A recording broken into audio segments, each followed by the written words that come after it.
Sir DD Dinakaran அவர்கள்ட்ட கேட்டிருக்காங்க, திமுகவும் அதிமுக கூட்டணி அமைக்கிறது நியாயமா அப்படின்னு கேட்டதுக்கு அவர் சொல்லியிருக்காரு சார், திமுக கூட்டணியில் ஜெயிச்சவங்க எல்லாம் கூப்பிட்டு வச்சுட்டு அமைச்சர் பதவியில் இடம் கொடுக்குறீங்க, அது நியாயம்னா அதிமுக திமுக கூட்டணி வைக்கிறது நியாயம் தான் அப்படின்னு சொல்லியிருக்காரு சார். நான் பல முறை திரு தினகரன் அவர்கள் ஒரு இன்டெலிஜென்ட் பொலிட்டிஷியன்றதை நான் தொடர்ந்து சொல்லிட்டு இருந்திருக்கேன்.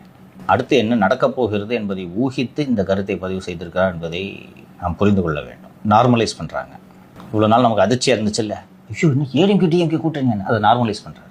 சிபிஎம் ஒரு கட்சி, சிபிஐ ஒரு கட்சி, முஸ்லீம் லீக் ஒரு கட்சி, விடுதலை சிறுத்தைகள் ஒரு கட்சி.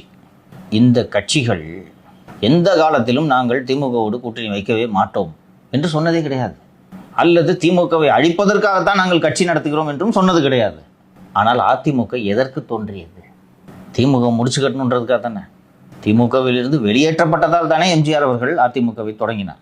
ஓபிஎஸ் அவர்கள் போயிட்டு திமுகவில் போய் முக ஸ்டாலின் சந்திச்சதுக்கு என்ன குதிச்சாங்க சார்? குதிச்சாங்க இல்லையா? போலாமா? அங்கே போய் நீங்கள் கால் நினைக்கலாமா, கை நினைக்கலாமா? எதிர் துருவங்களில் இருக்கக்கூடிய இரண்டு கட்சிகள் மக்கள் நலனுக்காக அல்ல, தங்களது சுயநலனுக்காக கரம் கோர்ப்பதை மக்கள் எப்படி ஏற்றுக்கொள்வார்? அதுதானே நம்மளால தாங்க முடியாத அளவுக்கு இருக்கு. எப்படி எடப்பாடி இப்படி ஒரு துரோகத்தை தமிழக மக்களுக்கு செய்ய முடியும், அதிமுக தொண்டர்களுக்கு செய்ய முடியும்ன்றதை தானே நம்ம மீண்டும் மீண்டும் இந்த நிகழ்ச்சியில பேசிட்டு இருக்கோம். நினைச்சு கூட பார்க்க முடியல. ஆனா சிபிஎம்மும் சிபிஐயும் விடுதலை சிறுத்தைகளும் தாவேக அரசுக்கு ஆதரவு தருவதும் அதிமுகவும் திமுகவும் கூட்டணி சேர்வதும் ஒன்றா? இவர் ரெண்டே ஒன்றாகிறார். கவனிச்சிங்களா? நார்மலைஸ் பண்றாரு. ஆனா இவர் சொல்றாரு சார், ராஜாஜி அவர்களும் அண்ணாதுரை அவர்களும் எதிர் முனையில் இருந்தாலும் கூட்டணி வச்சாங்கல்ல. அந்த காலகட்டம் வேறு. திமுக தங்களது கொள்கைகளுக்கு நேர் எதிரான கட்சியோடெல்லாம் கூட்டணி வைத்திருக்கிறது. காங்கிரஸோடு கூட்டணி வைக்கவில்லையா? ஆனால் அதிமுக தொண்டனால் திமுகவை ஏற்றுக்கொள்ளவே முடியாது. அதிமுக தொண்டன் திமுக ஒரு தீய சக்தி என்று அவர்கள் தலைவர்களால் சொல்லி சொல்லி பழக்கப்பட்டிருக்கிறான். ஆனால் இப்போது டிடிவி தினகரன் இதை சொல்வதற்கான தேவை ஏன் எழுந்திருக்கிறது என்றால், டிடிவி தினகரன் ஏன் இன்டெலிஜென்ட் பொலிட்டிஷியன் நான் சொல்கிறேன்னா, திமுக அதிமுக ஒன்றா சேர்ந்தாதான் டிவிகேவோட செல்வாக்கை வீழ்த்த முடியுன்றதை அவர் புரிஞ்சுக்கிட்டார். அவருக்கு தெரியும் இது எப்படிப்பட்ட ஒரு ஃபினாமினன் இது இந்த டிவிகே. இதை வீழ்த்தணும்னா எல்லா கட்சிகளும் சேர்ந்து டிவிகேக்கு எதிராக ஒரு வேட்பாளரை போடணும். அது இடைத்தேர்தலுக்கே பொருந்தும். ஸோ அதைத்தான் டிடிவி தினகரன் அவர்கள் குறிப்பிடுகிறார். இதை நார்மலைஸ் பண்ணுறார் தினகரன் அவர்கள். அண்ட் அதை நோக்கித்தான் அரசியல் பயணிக்கிறது என்று தான் நாம் புரிந்து கொள்ள வேண்டும். ஃபர்ஸ்ட் நம்ம அந்த தொடக்கத்தில் பேசின மாதிரி இந்த தாவேகாவின் இந்த ஊழல் எதிர்ப்பு என்ற நடவடிக்கையே இவர்களுக்கு வேப்பங்காயா கசக்கிறது. ஆமா, மக்களுக்கு பழகிருச்சுன்னா அப்புறம் இவங்க வந்ததுக்கு அப்புறமா அதை எதிர்பார்ப்பாங்கல்ல. இன்னொன்று, திமுக அதிமுக மாதிரி சும்மா தமாசுக்கெல்லாம் லஞ்ச ஒழிப்புத்துறை கேஸ் போட மாட்டாங்க. நிஜமாவே உண்மையிலேயே சீரியஸான கேஸ் போடுவாங்க. போட்டால் இவர்கள் கதி இல்லாமல் என்ன? ஸோ அதனால் தான் அடுத்த மாதம் கவிழ்கிறது, அதற்கு அடுத்த மாதம் கவிழ்கிறது. இது நீடிக்காது. 6 மாதத்தில் முதல்வர் ஆகிட்டார் முக ஸ்டாலின். அதுக்கு முதல்ல எம்எல்ஏ வேணா. சரி விடுப்பா பாவம், நம்ம வெந்தப்பூர்ல வேலை பார்த்தா வேணாம். திரு அன்புமணி ராமதாஸ் அவர்கள் ஒன்று சொல்லியிருக்காரு சார், அடுத்தடுத்து நம்ம கட்சிக்கு மகிழ்ச்சி தரும் நிகழ்வுகள் நடக்க போகுது அப்படின்னு சொல்லியிருக்காரு. போறாரா? அதுதான் நமக்கெல்லாம் மகிழ்ச்சி தரும் நிகழ்வு இருக்கட்டும். ஸோ அது பாமக தாவேக அரசுக்கு ஆதரவு தரப்போகிறதா தருகிறதா என்ற அடிப்படையில் தான் அது திரு அன்புமணி அவர்கள் சொன்னதை நாம் பார்க்க வேண்டும். திருமாவளவன் அவர்களுடைய பதற்றத்தை நீங்கள் தொடர்ந்து பார்த்து கொண்டிருப்பீர்கள். நாமளும் விவாதிச்சுக்கிட்டு இருக்கோம். என்ன பேசுகிறோன்னே தெரியல. திமுகவும் நாம் தமிழரும் நெருக்கமான உனக்கு நேயம் வந்துச்சு. பேனா சிலையை உடைப்பேன் என்று சொல்லுபவரிடமெல்லாம் கொஞ்சி குழவுகிறார்கள், என்னை கொஞ்சவில்லை. அதன மீனிங் இருக்கு. அணி மாறிடுச்சு, நீங்க இப்போ அவங்க அணியில் இல்லை. அந்த கட்சியை தீய சக்தி ஒழிக்காமல் விடமாட்டேன் என்று சொல்லும் ஒரு கட்சியோடு நீங்கள் கூட்டணி வைத்து அமைச்சரவையில் பங்கேற்றிருக்கிறீர்கள். அப்போ இயல்பாக திமுக வேறு கூட்டணியை தேடி போவது என்பது இயல்பு. அதுதான் அரசியல். திருமாவளவன் எதிரியாகிவிட்டான். நீங்க 2 எம்எல்ஏ வச்சிருக்கீங்க, ஒரு அமைச்சர் பதவி வச்சிருக்கீங்க, நீங்களே எம்பி. ஆனா திரு சீமான் அவர்கள் வெறும் 4% தான் வச்சிருக்காரு. அனாதையா நிக்கிறாரு. 8% அதாவது 4% ஆயிடுச்சு. பென்ஸுக்காருக்கு பெட்ரோல் போடணும். இல்ல, அது எப்படி திருமா அவர்களுக்கு இன்செக்யூரிட்டியை கொடுக்குது? திருமாவுக்கு இன்று இருத்தலே இன்செக்யூரிட்டி. ஏன்னா தினமலர்லயும் ஒரு செய்தி வந்திருக்கு, பாமக தாவேக கூட நெருக்கமா இருக்கு. ஆமா, இன்னொன்று அது இயல்பு தானே.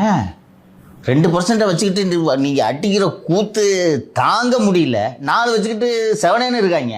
வன்னி அரசுக்கு பதிலாக திருமதி சௌமியா அன்புமணி அவர்களை அமைச்சராக்கினால் வன்னி அரசு கொடுக்கக்கூடிய தொல்லை அளவுக்கு அவர் கொடுப்பாரா? இந்த தாவேக அமைச்சர்களுக்கு போடக்கூடிய கட்டளைகளை எங்களுக்கு போடாதீர்கள், நாங்கள் ஒரு பக்கம் வசூல் செய்து கொள்கிறோம், அவ்வளவுதான் நிபந்தனை. அண்ட் கம்ஃபர்டபுள் 4 வருது இல்ல. நீங்க 2 வச்சுக்கிட்டு துணை முதலமைச்சர் பேசுறீங்க.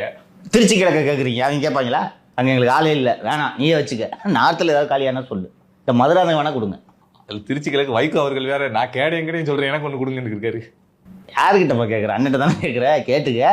திருமாவளவன் அவர்கள் சொல்றாரு, போய் பேனா சிலையை உடைப்பேன் அப்படின்னு சொன்னவருக்குள்ள நெருக்கம் காட்டுறீங்கன்றாரு.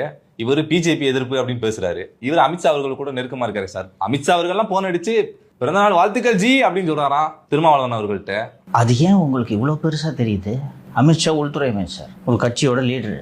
அஸ்வினி வைஷ்ணவ் ரயில்வே துறை அமைச்சர். அவர் வாழ்த்து சொல்றது பெருமையாக உங்கள் நிகழ்ச்சி மேடையில் சொல்லக்கூடிய அளவுக்கான செய்தியே கிடையாது. இது இப்போ யாரோ இப்போ இந்த எதிர்க்க சிலிண்டர் போட ஒருத்தர் வராரு, அண்ணா எனக்கு நீங்கள் பிறந்த நாள் நேன்னு சொல்லு, என்ன சொல்லுவார்? சரி தம்பி பிறந்தநாள் வாழ்த்துக்கள் சொல்லுவாங்களா? எல்லா எம்பியோட டேட்டா பர்த் அங்கே இருக்கும். இன்னொன்று அவங்க அப்படிதான் லைட்டா நூல் விட்டு பார்ப்பாங்க, அப்படிதான் பண்ணுவாங்க. நீங்க அதை அவ்வளோ பெருமையாக பேசுறீங்க. கனிமொழி அவர்களுக்கு கூட தான் பர்த்டே விஷ் பண்ணாங்க, அவருக்கு ட்விட்டர்லயே போட்டாங்க. அவங்க அந்த பக்கம் திரும்பி பார்த்தாங்களா? இப்போ பார்த்துட்டு இருக்காங்க. சரி பரவாயில்ல, திமுகவே தான் பார்த்துட்டு இருக்கு, அதனால அவங்க தனியா பார்க்கல. இதை ஏன் இவ்வளோ பெருசா பேசுறீங்க நீங்க? அப்போ உங்களை பற்றி சுயமதிப்பீடு உங்களுக்கு இவ்வளவு தானே? தொடர்ந்து அவரை பாவம் ஓடி ஒளிஞ்சுக்கிட்டாருன்னு சொல்லி அவர் ரொம்ப மன உளைச்சலுக்கு உள்ளாயிருப்பார் போல சார். உண்மையிலே ஏதோ பாதிப்பு ஏற்பட்டிருக்கு சார் உடல்ல. அதனால தான் சார் சிங்கப்பூர் போயிருக்காரு. அவரை போய் இப்படி தவறான செய்தியை பரப்பிட்டீங்க, ஓடி ஒளிஞ்சிட்டாருன்னு சொல்லிட்டு. இவ்வளவு வியாதியை வச்சுக்கிட்டு இவர் எப்படி நடமாடுறாரு எனக்கு உள்ளபடியே தெரியலப்பா. எனக்கு உடலில் பல பிரச்சனைகள் உள்ளன. அலர்ஜி, நரம்பு பிரச்சனை, இதய பிரச்சனை, இன்னும் கிட்னி மட்டும்தான் நல்லா வேலை செய்து போடுறது உடம்புல மொத்தத்துலையும். சரி நான் கேட்குறேன், இவ்வளோ வியாதியை வச்சுக்கிட்டு உங்களை யார் கஷ்டப்பட்டு எம்எல்ஏ வரைக்கும் சொல்லி ரிசைன் பண்ணிட்டு போங்க, அந்த இடத்துல தாவேகா ஜெயிச்சுட்டு போகுது. வசூல்ராஜ் எம்பிபிஎஸ் படத்துல கையிலயும் அடிபட்டிருக்கும், நெஞ்சு வலியும் வரும்ல. அதுலயும் அவர் சொன்னதை பாத்தீங்களா? 2016 ஒரு செக் பண்ணிருக்காரு, 2023 செக் பண்ணிருக்காரு. இதுக்கு இடையில ஏங்க செக் பண்ணலன்னா திமுக ஆட்சியில இரவு பகல் பாராமல் கடும் உழைச்சிருக்காரு சார். உடம்புல இவ்வளோ நோவை வச்சுக்கிட்டு இப்படி கடுமையாக உழைச்சா மொத்தமாக புட்டுன்னு போயிடாது? கவனமாக இருக்க வேணா. எனக்கு இதில் எழக்கூடிய இன்னொரு சந்தேகம், அண்ணன் ஆர்.ராசா அவர்கள் 2 நாட்களுக்கு முன்பு ஒரு கூட்டத்தில் பேசும்போது அவர் முன்னாடியே டிக்கெட் வாங்கிட்டார் தெரியுமா? Ticket வாங்கிட்டாருன்னா சிங்கப்பூருக்குயா sir. ஏவாவிலே சொல்லியிருக்காரு அப்படி சார்.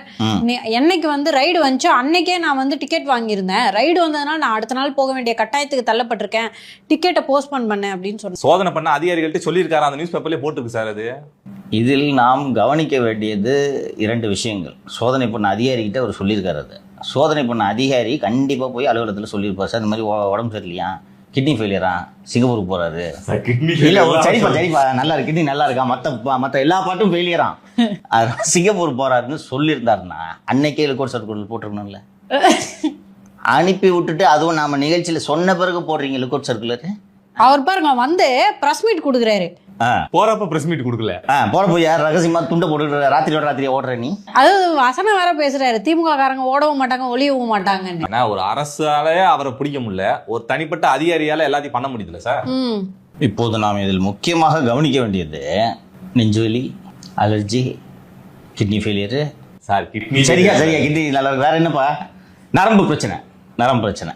ஓகேவா? இது ஒரு ரொம்ப உலகத்தில் 10 லட்சத்திற்கு ஒருவருக்கு தான் வரக்கூடிய ஒரு வியாதி மாதிரியான அரிய வியாதிலாம் கிடையாது இது, இல்லையா? நார்மலாக இந்தியாவில் பர்டிகுலர்லி தமிழ்நாட்டில் மெடிக்கல் ஹப்பு என்று அழைக்கப்படக்கூடிய தமிழகத்தில் சென்னையில் ட்ரீட்மெண்ட் எடுக்கக்கூடிய ஒரு வியாதிகள் தான் இந்த வியாதி. அருணை மெடிக்கல் காலேஜ் அண்ட் ஹாஸ்பிட்டல்னு ஒன்று வச்சுருக்கீங்களே, அப்போ அங்கே இருக்கிறதெல்லாம் டுபாகூர் டாக்டரா இல்லை கிட்னி திட்டுறீங்களா? உங்கள்கிட்ட நல்லா வேலை செய்தே அதுதான், அதை திருடி வாங்கி பயந்துக்கிட்டு போகிறீங்களா? தனலட்சுமி ஸ்ரீனிவாசன் மாதிரி நீங்களும் கிட்னி திட்ட வேலை தான் பண்ணிட்டு இருக்கீங்களா? உங்கள் மருத்துவமனை மேலே உங்களுக்கு நம்பிக்கை இல்லை, இல்லையா? முன்னாள் முதல்வர் மு.க. ஸ்டாலின் அவர்கள் போய் அந்த மருத்துவமனை ரிப்பன்லாம் கட் பண்ணாரு, அப்போ தானே டம்மி மருத்துவமனையா? அதுதான் நானும் கேட்குறேன். அப்போ இந்த உங்கள் மாலதி குறிப்பிட்டாங்களே வசூல்ராஜா எம்பிபிஎஸ்ல ஒரு ஹாஸ்பிட்டல்னு உங்கள் அப்பா ஒரு போர்டு கிட்டலாம் வச்சுட்டு போன பிறகு அங்கே கந்துவட்டி பிஸ்னஸ் பண்ணிட்டு இருப்பாங்களே, அது மாதிரியான ஹாஸ்பிட்டல் அது. இன்னைக்கு டெக்கான் கிரானிக்கிளில் ஒரு ஆர்டிக்கிள் வந்திருக்கு. டெக்கான் கிரானிக்கிளின் எடிட்டர் திரு ஆர் மோகன் அவர்கள் அதை எழுதியிருக்காரு. நம்ம சென்னை டைரின்ற ஒரு வீக்லி காலம். அதில் அவர் என்ன சொல்கிறாருன்னா, ஊழலை ஒழிப்பேன் என்று முதல்வர் சொன்னதோடு செயலிலும் அதை செய்து காட்டியிருக்கிறார். எனக்கு தெரிந்த நண்பர் ஒருவர் கடந்த வாரம் தாசில்தாரை சந்திக்க தாலுகா ஆஃபீஸ்க்கு சென்றார். தாசில்தார் அவரை அமர வைத்து 1 கப் காஃபியை வாங்கி கொடுத்து அவருடைய வேலையை முடித்து கொடுத்தார். இது போல எனது வரலாற்றிலேயே நடந்ததில்லை என்று அந்த நண்பர் சொன்னார். அவருக்கு சொந்தமாக ஒரு இடம் இருக்குது. அந்த இடத்துல இந்த இடம் அரசுக்கு சொந்தமானதுன்னு ஒரு போர்டு வச்சிடுறாங்க. இவர் அந்த இடத்த விற்கணும்னு போகும்போது அந்த போர்டு சிக்கலை உருவாக்குது, விற்க முடியல. பெரம்போக்கு நிலம்னா அரசுக்கு சொந்தமானதுன்னு அர்த்தமா? விற்க முடியல. இது என்னுடைய இடம் என்பதை நிரூபிப்பதற்கு அவர் 2 கோடி ரூபாய் லஞ்சம் கொடுத்திருக்கிறார். இதுவரை விஷயம் முடியவில்லை. இதுக்கு ஒரு நல்ல இடத்தையே வாங்கிட்டு போயிருக்கலாமே. ஆமா, பெரிய இடமா இருக்கும், 150 கோடி இருக்கும் அந்த வேல்யூ. எப்படி விடுவாங்க? அதன் பிறகு கடந்த வாரம் அவர்களாக அழைத்து காப்பி வேற வாங்கி கொடுத்து உங்கள் வேலை முடிஞ்சிச்சுன்னு சொல்கிறாங்களாம். என்னால் இது நம்ப முடியலன்ட்டு அந்த நண்பர் ஒரு மோகன்கிட்ட சொல்லியிருக்காரு. பிறகு சென்னையின் ஒரு பிரபலமான தனியார் பள்ளி, அவர்கள் அந்த பள்ளியில் கேம்பிரிட்ஜ் பிரிவு என்று ஒரு பிரிவை தொடங்குவதற்கு அனுமதி கேட்டு நடையாக நடந்திருக்கிறார்கள். அண்ணன் மகேஷ் தான் சட்டி வரைக்கும் ஒரு வீடு தான் போவார் ஸ்கூல் நடத்துறவங்கள. கடந்த வாரம் இவர் முயற்சியே எடுக்கவில்லை, கூப்பிட்டு சார் நீங்கள் அது பர்மிஷன் கேட்டிருந்தீங்க, கிராண்டட் என்று கொடுத்திருக்கிறார்கள். நான் சொல்றாரு, 1950களில் பர்த் சர்டிஃபிகேட்டுக்கு 2 ரூபாய் என்று தொடங்கிய லஞ்சம் இன்று பல கோடிகளாக வளர்ந்திருக்கிறது. முதல் முறையாக ஊழலை உண்மையாக ஒழிக்க முடியும் என்ற நம்பிக்கை குடிமகன்களுக்கு ஏற்படும் வகையில் இந்த ஆட்சியின் தொடக்கம் இருக்கிறது. என்னங்க சார் முதல்வன் படம் மாதிரி இருக்கு? ஆமா, நம்ம நிகழ்ச்சியில் சொல்லிட்டு இருந்தோம், இன்னைக்கு டிசி எடிட்டர் இதை சொல்லியிருக்காரு.